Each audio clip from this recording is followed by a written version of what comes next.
Hello, everyone, and welcome to Business Central. In this episode, we're going to be talking about the building steps in construction. Previously, on our previous segment, we had a guest, Mr. Muitsubedi, who took us through the pre-construction phase. A bit about the building process does include the pre-construction phase, but because we already spent time on the previous episode talking about the pre-construction services, I'm not going to dwell on them, but we will talk a little bit about them. The first step, obviously, is the land acquisition. Land acquisition is important in that it determines even the kind of building you're going to put up. I'll give an example. If you're looking to build a warehouse, you are likely to look for commercial land. If you are looking for a residential space, you are likely to look for space in a residential space, and your budget in terms of the house you want to build will also determine your location and what you want to do with the actual house. You might build a house because you want to make it a guest house. That also influences the type of land you buy or where you buy, your location. Like we said previously, location, location, location. This is still a step in the pre-construction service. So the second thing after land acquisition is getting your technical team together by going now into the planning phase. This is the planning phase. In the planning phase, this is where we come up with the architectural drawings as to what you want. So let's say you want to build a 3-bedroomed house, you'd get an architect and you'd tell them what you want, and then they would start drawing your living spaces to your specifications and see if you're happy with the layout before they can bring in the structural engineers who then draw your foundations and stuff like that. So the second phase is the architect, the planning phase, which involves all the technical team. In the technical team, we have all the professionals, cadastral engineers and everyone, the technical know-how in terms of the planning. This is still the pre-construction phase. So basically, a lot of it is planning. Like, you know how we always say if you don't have a plan, you're planning to fail. So it's very critical that in construction, because construction or building is one of the projects that consume a lot of money. And it's the biggest project that some people will have to undertake in their life. So it's very important that you plan for this. Assuming that you have your architect now and you have already drawn up the kind of structure that you want, a very important phase that people tend to skip is determining the budget or the expenses for the project. So you need to hire experts such as ourselves at Lesedi Lebone. We provide that service where we do a quotation for you in terms of how much you're going to need or how much you're going to spend on the entire project. That is from your material and where can you source it, and including labor as well. This helps you determine if your project is feasible. So now, once the architect has done the drawings for you, you go ahead into the next step and you are now determining how much the project is going to cost. Is it feasible? You might find that this is a little bit out of budget. This is in the planning phase before you even started. This helps in that we don't find people who now abandon projects. There are a lot of houses that if you walk around Gaborone, you'll see a house, maybe a 2-story house that's been built to the roof and it stays abandoned for years because most of the time people didn't really budget for it. They skipped this crucial phase of determining exactly how much this whole project is going to cost. The other importance in this is that it gives you an opportunity to scale back. If after finding the total price, you see that it's something that you aren't able to afford, you are able to go back to the architect and say, let's redraw, where can we reduce such that I am in line with the budget? Or it gives you an opportunity to seek funding from bankers or anywhere else where you can get a funding, because now you're going into a project knowing fully how much you need to invest. After you are happy with the plan and you are also happy with the estimated costs of construction, you now move into submitting your plan with the city council. In most places, like if you're building in Gaborone residential space, you are to submit at the city council. If it's Mogoditane, it will be the Mogoditane council. So you now submit for approval so that you can get your building permit.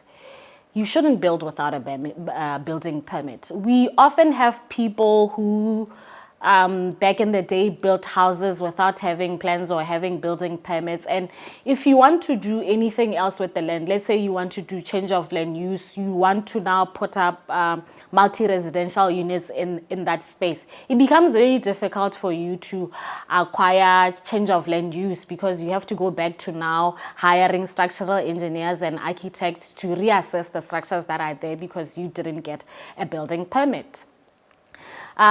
So this phase will take you about a month or two, depending on how busy the council that you're submitting to is.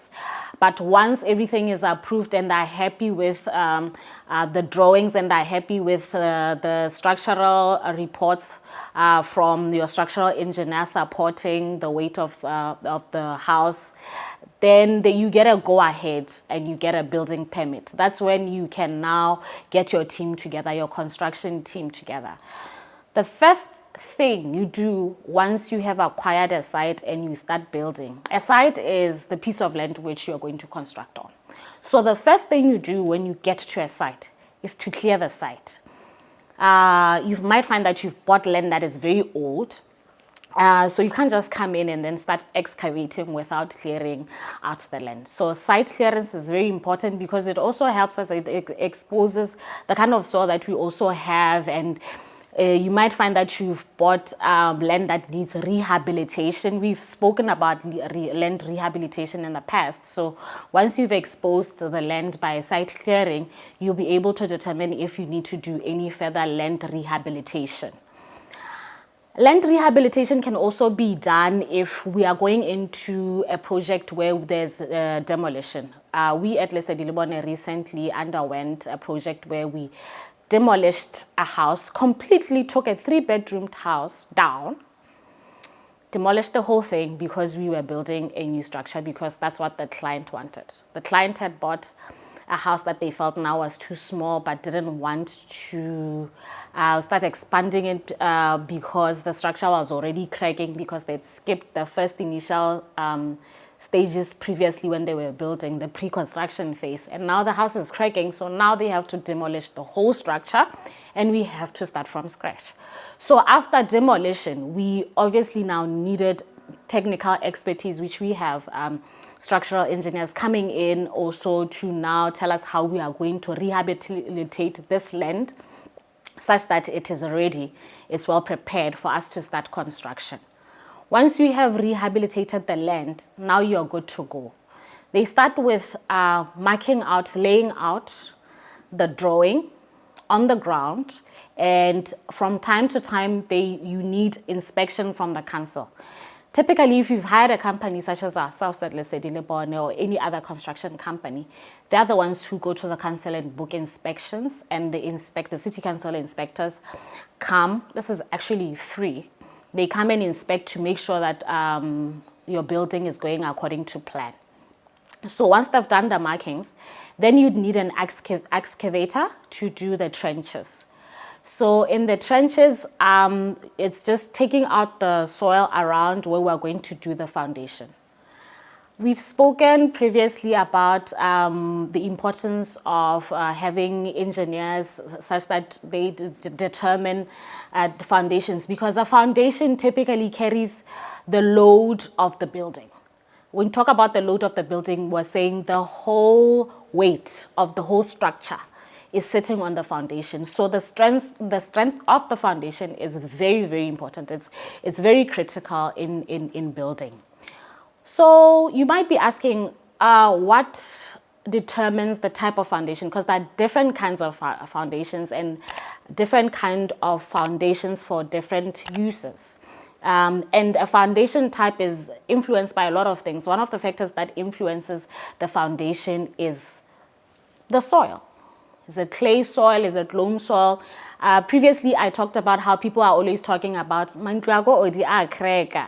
Mantlo odi ha kreke, mantlo odi a krekiswa ke gore the foundation type that has been put there is wrong for the type of soil that is there. So another critical phase is ensuring that the foundation is sitting nicely and it is well designed for that specific area. So typically we would have a slate. After you've done the excavations, we would do a little crete concrete where they mix a bit of cement there and they just make a thin line around. After they have put in a bit of gravel and compacted to make sure that everything is level and it's sitting on the same ground. And then there would be reinforcement, steel reinforcement bars around to tie the house together. Then we would pour a concrete mixture. Once the concrete mixture has been poured around, the mixture will be left to sit for a couple of days for it to set. Now this is different with all types of weathers. Like here it's a bit warmer, so the concrete mixture tends to set much quicker than in places that are really wet or maybe very cold. But here typically around 7 days should be okay for you to let the foundation sit. And then you come in with the brickwork now. You should always make sure that there's a site foreman who supervises the brickwork. And then there will be stuff like racketeering in there. So people who are builders know about this and they should be able to take care of it. We will build up to the foundation box. After that, we will then put mesh.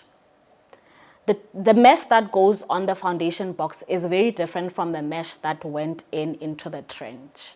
Typically for a house in Gaborone, a 3-bedroomed house, we would use a strip foundation, 1.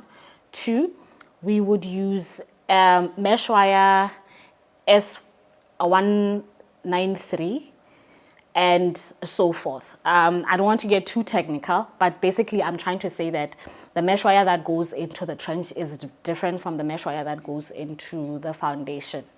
And then we would do another pouring again of concrete mixture. Then we will give it time again for it to set. We will typically be done with the foundation box. This process, building the foundation box, actually takes about half the time it does to build the big structure, which is maybe going up, right? This is important because this is the most critical stage of all that is very difficult to rectify if there are any issues. So once this is done, we will then move on to the superstructure. With the superstructure, it's just brickwork and putting in door frames and putting in lintels on top of windows until we get to the very top of the house, where the roof starts. So I'll give you a small hack. This is just one of the hacks that we use. I don't know if you've noticed that houses with really big windows tend to have little cracks at the bottom of the windows.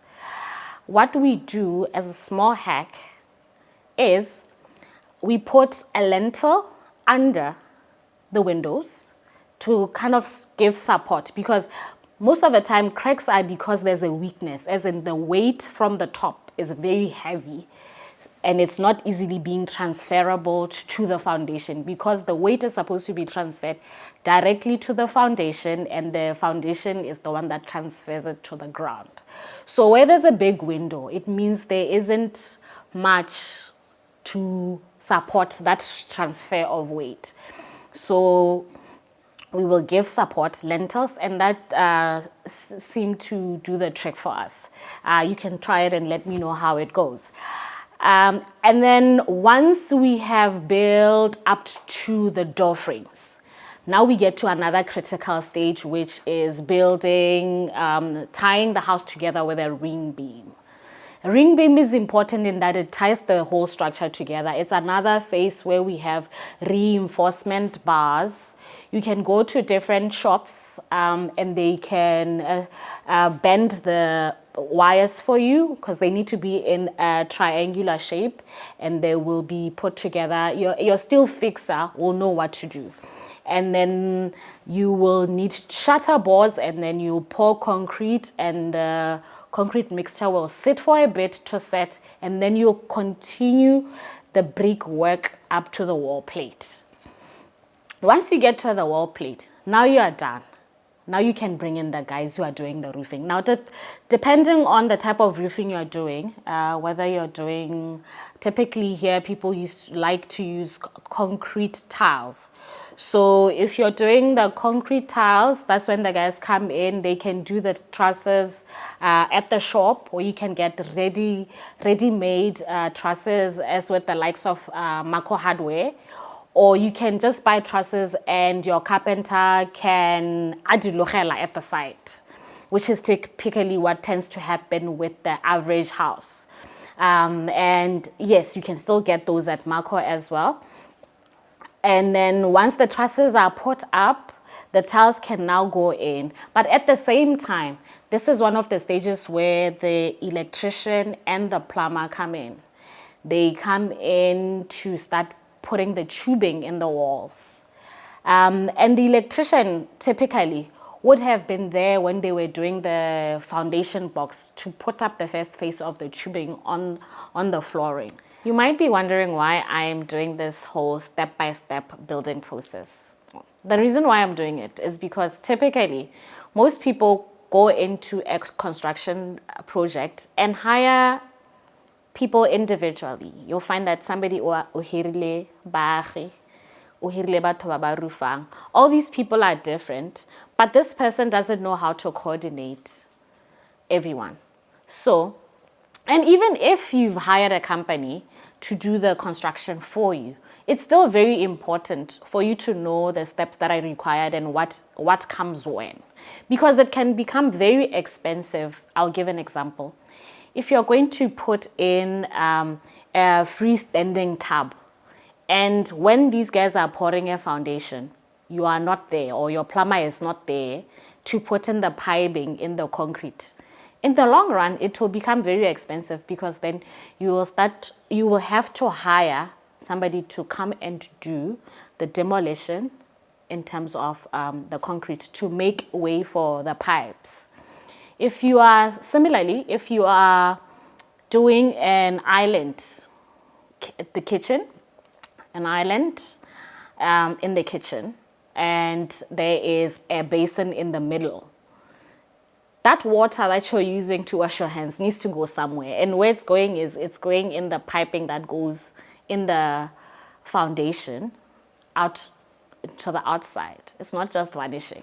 So if you don't know the chronology of steps, is you'll find yourself spending more money in that. Once the foundation is done, then you'll say, no, but I want an island. And then typically the guys will say, okay, we'll charge you this for making a path in the foundation that is already there, smaller, but chopping it up so that they insert these pipes. It's much easier and actually neat for it to be done in chronological steps. So you need to understand what you're getting yourself into.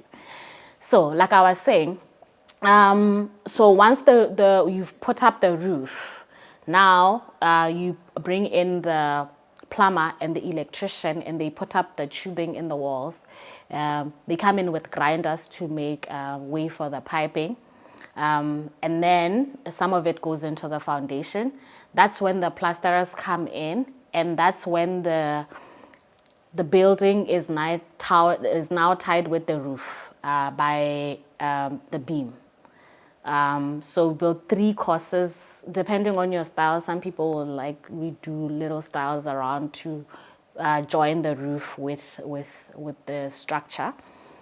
And then you have your building together. So now with the plasters come in. Similarly, there are different kinds of plastering techniques. Some we can see even from the outside with the finishes that give a more gamma zenith finish. Sometimes it's plaster. So you also need to choose the type of finish that you want from the plastering. This is with everything, really. There are different kinds of roofs, there are different kinds of doors, there are different kinds of windows. So before you even start construction, you need to understand what the approach that you're going with. I'll give an example as well. Like with aluminium windows, typically you'd want the whole house to be plastered, and they would leave out spaces for the windows. And then the guys would come with the windows, and then that's when you would turn the plaster to close in the windows. You'd want by this time for the site to have as little people as possible so that they don't start scratching your glass windows and making the cracks.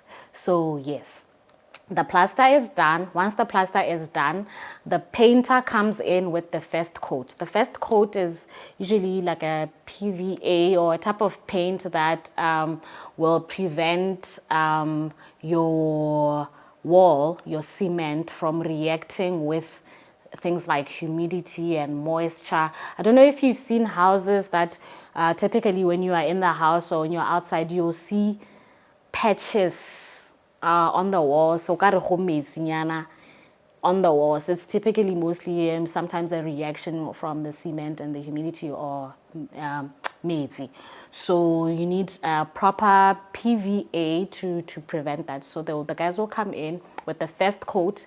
This is before the tile on the floor is put up, before any of the finishes, but after the plastering.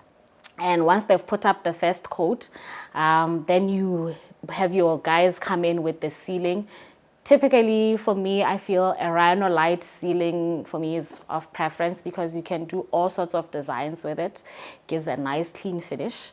And then you rhinolite the ceiling as well. And if there is any roughness on the walls that you particularly don't like, you can also use rhinolite plaster to fix it up. Some people typically will rhinolite the whole house inside to give it that smooth finish. But yeah, it's not a necessity, but it also does give a nice finish. So now you have your ceiling designs done, and the first coat has gone up. Once the first coat has gone up, now we can bring all the teams that come in to finish. We can have the guys who do the tiling, and have the guys who do the tubs, If your tubs require walls around them, there are some freestanding tubs, obviously, and then there are some tubs that need to be a wall built around them. Then the tubs should go first. But when the plumber comes in, he'll maybe put up the tubs only, but not a finish in terms of putting up maybe the basins and things like that. So the tubs go in, and then the tilers come in and they lay the tile on the floor. Then the plumber comes back, finishes up with the tubs, and then the tilers start tiling on the walls. I know this is very important for you. Please to follow these steps, understand when to call who, and if things are not being done right at site, you should be able to pick up well on time that no, but I know that this step needs to happen before this. Because typically when you hire people, especially if they're acting independently, they seem not to care about the other person's work. They just care about, if I just finish my tiling or if I just finish my plumbing work, I don't care if he does a shoddy job. So you end up with a product that's supposed to be tied together, but it ends up looking rather hideous. Anyway, this is a topic that we'll be talking about in the coming episodes, problems that we're facing in terms of human resource in Botswana. So that's something to look forward to. But back to the building construction phase.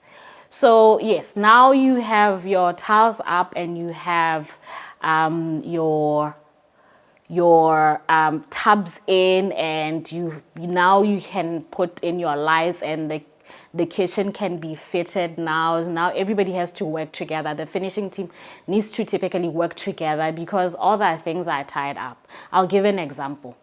Within the kitchen unit, there is a sink. the sink needs to be installed by the plumber, or the plumber needs to connect the sink that's been installed into the drainage system. So it needs the guys who are doing the kitchen to work together with the plumbers.